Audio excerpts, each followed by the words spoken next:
Okay, so we've reached the second stage of the mixdown, the method that I use. And what we need to do here, you can see I have another template set up, and you'll see it's called API console. So it emulates API Vision Console, which is an incredibly expensive, punchy and excellent sounding analog desk. UAD do an emulation of it, and basically I emulate this console by adding an instance of it to all of these channels. We've got 10 channels here, which just about wipes out my UAD DSP. It's quite intensive, but you do get an incredible sound out of it.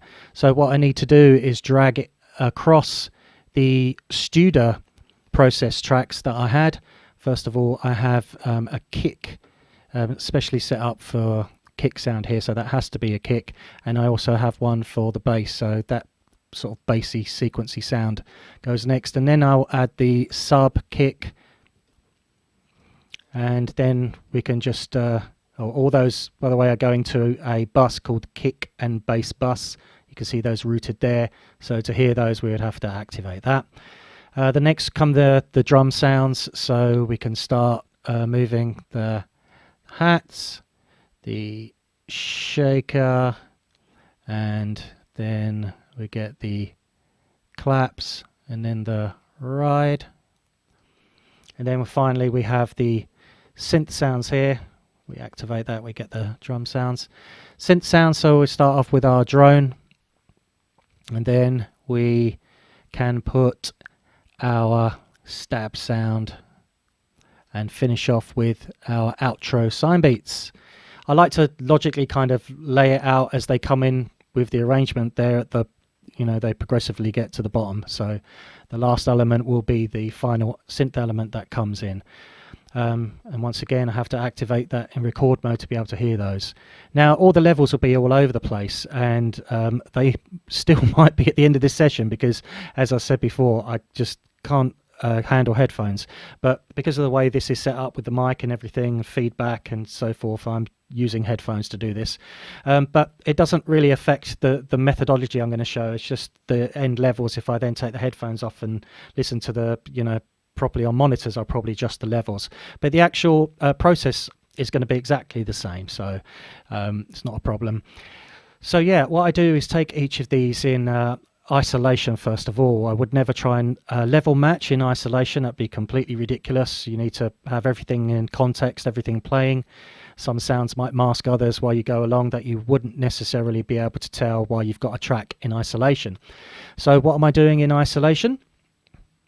Well, I am just looking for problems, for any kind of resonant sounds that you don't want, any boominess, any kind of odd crackles or anything, real just problems. And also doing a little bit of taming peaks using compression if need be, and some EQ. But then once everything is in context, I might even adjust the EQ further and so forth. So you can see the process. I'm basically just problem solving if need be at first, and then we get down to mixing and listening to everything in its context. So you'll see here very quiet first of all. That's because I like to hit these emulation plugins as they're intended, which is with 18 RMS. So if I raise that, you'll see here that's perfect because it's just peaking in the 0 there. So that's a really nice signal that we have for our kick. And what I'm going to do, I'm just going to turn this up a little bit, and let's see if we need to adjust any of these. What I like to go to do this, obviously I can use my ears, but at this corrective stage I like to rely on a sonogram just to problem solve. Sometimes you won't be able to hear tiny little things. If I saw loads of unusual digital noise up here, you wouldn't necessarily hear it, but you'd be able to see it. So there's nothing up there, which is great. Now down here, if I zoom in, you can see it's really nice. It's absolutely fine. It's exactly how I would like it, actually. You can see that it's not got too much sub below, you can see it tails off. That's what you want to see, tails off after about 40 right down to when you get to 20.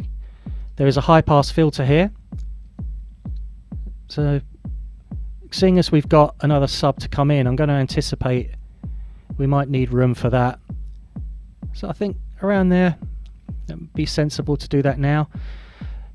Now, add a little bit of punch with compression at this stage. I'm not sure if it's uneven, the kicks. Let's see how this goes. I generally like to even my kicks out so they have the same impact each time they hit. There's nothing worse than getting uneven kicks, and some punch and some don't. So I do like to compress all the dynamics out of them mostly if possible. I don't want to hit the transient too hard. I don't want to squish it at the front. So a medium attack seems fine. Ratio of 4:1 sounds good, and maybe we'll speed the release up. Here is just the knee, hard knee or soft knee, and then we've got an old type feedback, or the new type. I think new is feedback, old isn't, but I might have got that the completely wrong way around. But it's irrelevant, let's just hear what it sounds like. Here we go. Yeah, some of the kicks are kind of, they're fairly even, but there is some that are kind of getting lost, so it's nice to even those up a little bit. Maybe if I increase, yeah, there you'll see there was a couple of quiet ones there, so I think that's fine. EQ wise, well, it'd be nice to maybe accentuate some of this area that we don't have anything in at all, the mid-range here. So let's try and get a hump at around,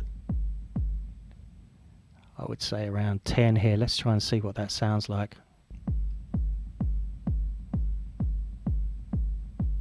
Very subtle, but we'll add it anyway. And maybe if you can see this is centered around 50 or 60. If we go to 50, we can really start adding some weight to this kick. There we go.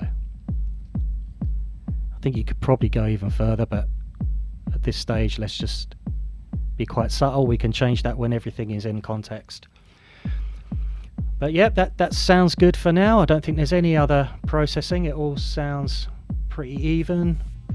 So next we go to our bass sound here in isolation. Once again, let's raise the level. Interesting sound we got here. There we go, just getting it up to there, 0 again. And let's have a look on our sonogram, see what we've got here. You see there's no information in the kind of lower mids at all, or the mid-range, which is quite interesting. But we have some nice material here, and the good news is again that it's not really taking up much space. You can see there is a little bit that's the same frequency range as what we had before with the kick, centered around 50. That's very easy. We just click in the EQ, we put a little bell on there, just lower it a little bit, so give that kick a little bit of a pocket to sit in. And maybe we can accentuate up here around about 150.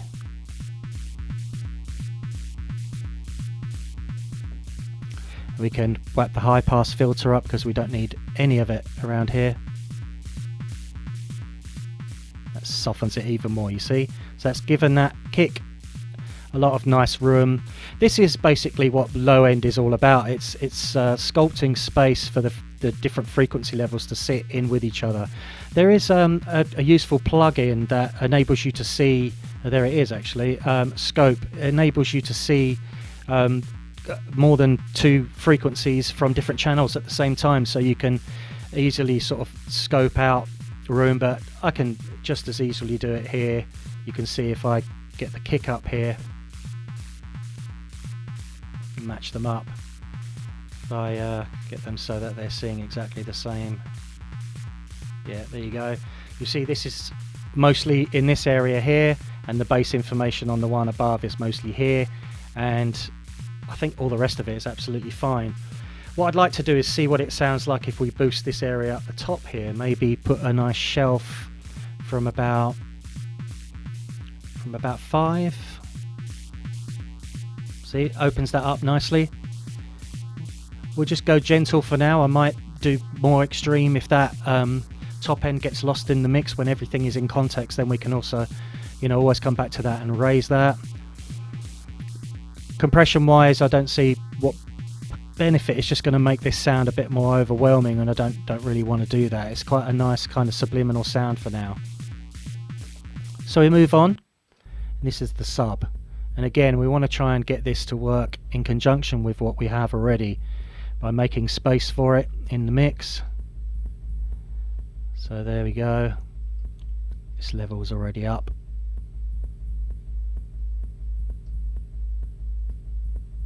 Sounds fine to me. Okay, I was working on this a bit earlier, so you can see I've EQ'd this to perfectly make a little space. If I go to my kick, you'll see that is the kick. If I go here, there we go, you'll see channel 3 and channel 1 are exactly matched. So this is the sub area. So what we want to do is we want to mess around with these. That's why I had it deliberately set up, to show you a problem to solve.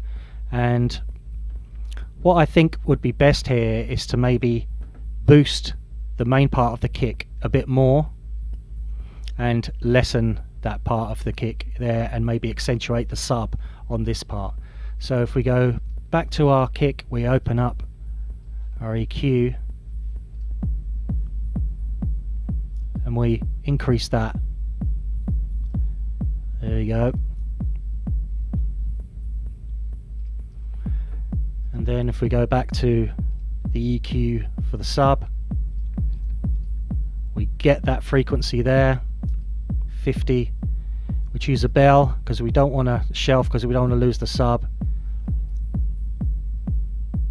There we go. Now the energy is dissipated, but we still kept some of it in the sub. I'm going to leave the high pass off to keep all that sub in there. And I think I've just given enough room there. It's not becoming swamped. The punch of the kick is still there, which is important. So this is our sound, and if we go to our bus here, let's get the levels up.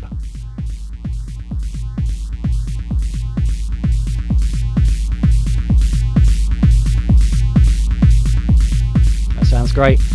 Now, one of the best plugins I think for gluing together kick and bass and having it punch at the bottom end is one of Ableton's stock effects. Actually, it's the glue compressor, and it's this bass punch setting here, which is nice that you have such an incredibly good emulation. It's an emulation of the SSL G compressor, I believe.